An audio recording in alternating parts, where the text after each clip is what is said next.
dreamed of elevating his status through the engagement of war.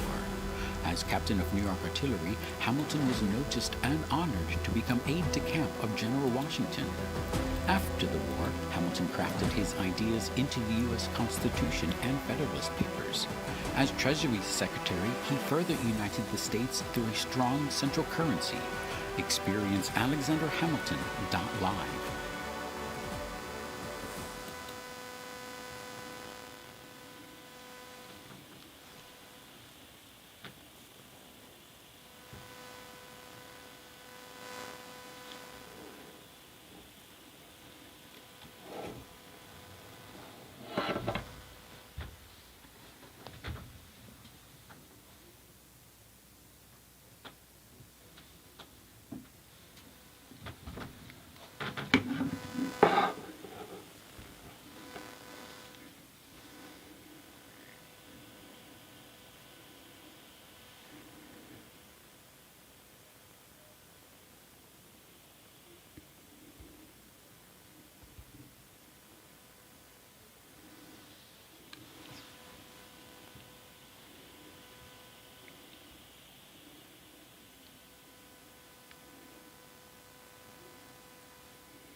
Greetings. This is Alexander Hamilton Live, and I am Alexander Hamilton. Today I am in the assembly room of the Pennsylvania State House, located in Philadelphia. You may be more familiar with the names of the Signers Room in Independence Hall. More specifically, I am located in the first Independence Hall in a metaverse. Scott MacScott built this virtual reality in the Altspace Metaverse to educate our nation's students about American history in a more absorptive educational environment. Alas, it will cease to exist as on March 10th, 2023. Since it's not the first time that I have ceased to exist, I am very optimistic, more than ever, that the future is bright. I see the empire that I dreamed and worked so eagerly to direct, created by your efforts and the efforts of your forefathers. Well done, I say to you, and thank you. Now your great quarter millennium celebration is soon upon us. I see it most fitting that I provide you with a preamble by recalling what I was doing about this time 250 years ago. For you see, the great experiment of the Constitution and of America originated as something else. So it's interesting to delve into the everyday life of people. And over this broadcast of the next couple of years, I hope to give you an in-depth understanding using primary sources and what I've collected and remembered from my friends back in The time we speak of, I hope to recollect a very thorough understanding about the time in New York City to which I have just arrived. But this is not the place that I should have been. I am really quite eager to grow in this place, but I am also quite astonished that I'm actually here. For my history up until this point is really quite a story unlike all of the gentlemen who sat here with me in 1787. My story began in the small island of Nevis in 1757, where I was born to parents, Rachel and James, who unfortunately were not allowed to be married because of my mother's previous relationship with her combative and abusive husband. Here I lay in between the two societies of the island, for you're either part of the 90% of the black or slave labor, which is producing the sugarcane as the cash crop of the island, the main source, or you're part of the white class, the upper class, those with a means to conduct business, the mercantile class, to which only 10% of the island was ascribed to. But here I was not accepted by either, and so I was forced at a young age to find my own way. When but at 11 years of age, when my mother passed away, my father was already not around, for he went to seek his fortune on some of the other Leeward Islands. I had to make my own fortunes. There were a great abundance in my circle that were willing to provide assistance for me, since I was left with nothing. No parents, no property. I did receive some of the books of my mother's library that I was fortunate enough to receive from the Levines when they bought them at auction. And so I treasured those books. They were my connection to my mother. They were connection to my rock, which was her insistence on the value of education. And so I did my very best. Eventually, I was allowed to put my intellect to work when I continued our relationship that we had with the Beekman and Kruger trading firm. You see, my mother actually operated a small shop at one point, of which the goods arrived from the Beekman Kruger firm. Now, Mr. Beekman is really never around, but Mr. Kruger is the man who was my first mentor in life. He taught me so much. He taught me about international trade.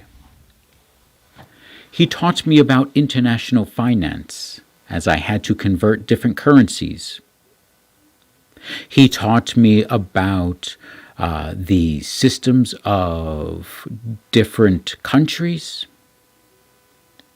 And he taught me about the nature of men and how I can best deal with these surly ship captains that come into trade. I learned the value of a ledger, and I learned the value of honor. For money and honor are intertwined on a level that is really quite detracted away from what you exist in. For at our time, if a ledger was inconsistent with its copy, if the ship captain's ledger is different than the trading firm's ledger, And then when the ship captain sails the ship to their head office in London, and a copy of my ledger makes its way to New York, and eventually there is an irregularity and the numbers do not add up, money gets taken out of circulation. There is a hold put on it. We don't know what the real truth is, and it will take time to figure it out. This time is wasted resources. I've grown to understand wasted resources on a very intimate level as I see the slaves every day working. What a waste, truly, of human talent and resources. What can a free man achieve if he is but unburdened by the mastery of those that proclaim to exist in a higher state?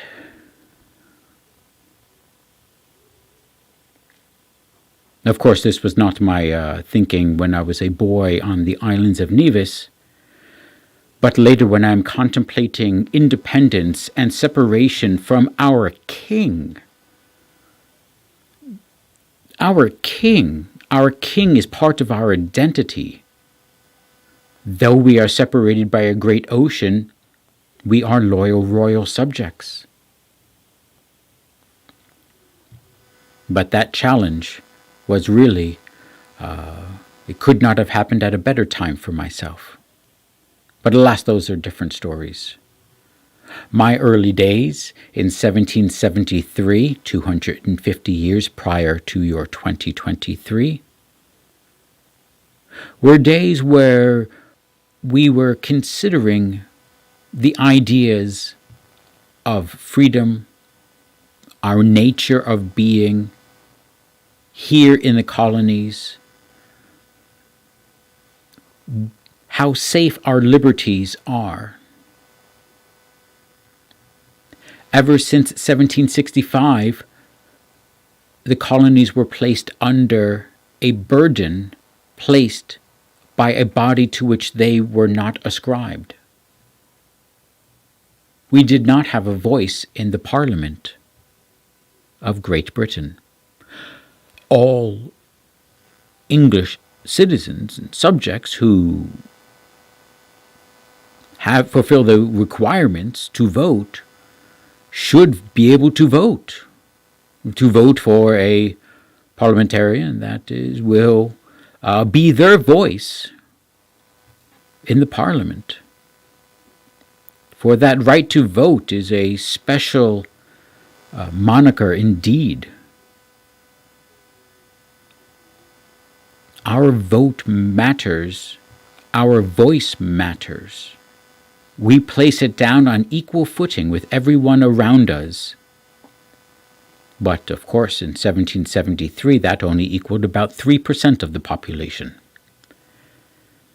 There were about 18,000 people in New York City at the time, and I was not one of those people prescribed to vote. Though I was white, though I was a male, and though I was approaching the age of majority, and I was a member of the Church of England, I did not own property. And since I did not own property, my voice did not matter. So when I walk the city now, just trying to get my bearings, and I see indentured slaves throughout the city and walking side by side with those who were previously indentured, I see the classes of society that I feel the difference in the classes of society that I saw back in Nevis and St. Croix. I see how the classes are trying to change their level Because here in the new world, you can gain land. You can gain property. And with property, you then can gain the right to vote.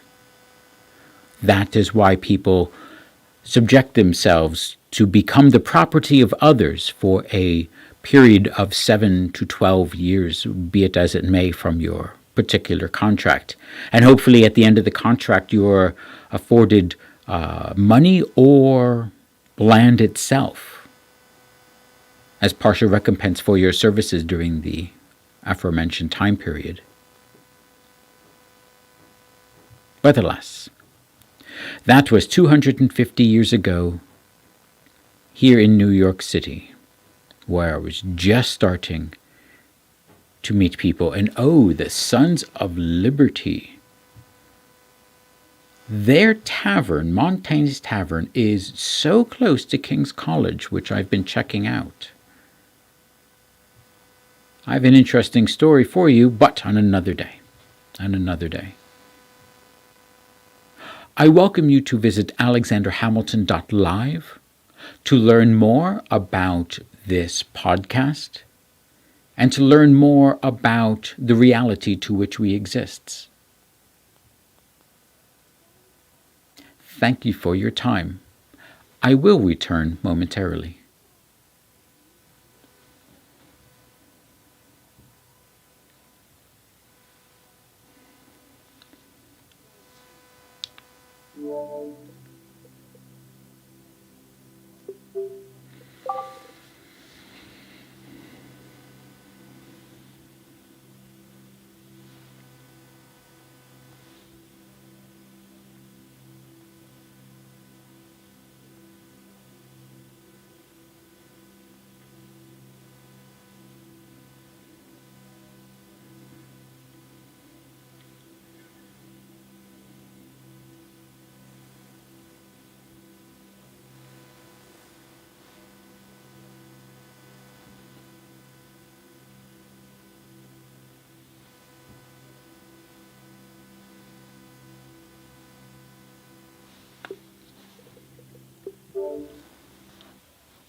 Hello, welcome. Welcome to Independence Hall in Philadelphia, Pennsylvania. Our Vote for Independence program will be coming up in but 2 weeks, or a wee bit less than that, whilst we still have some time.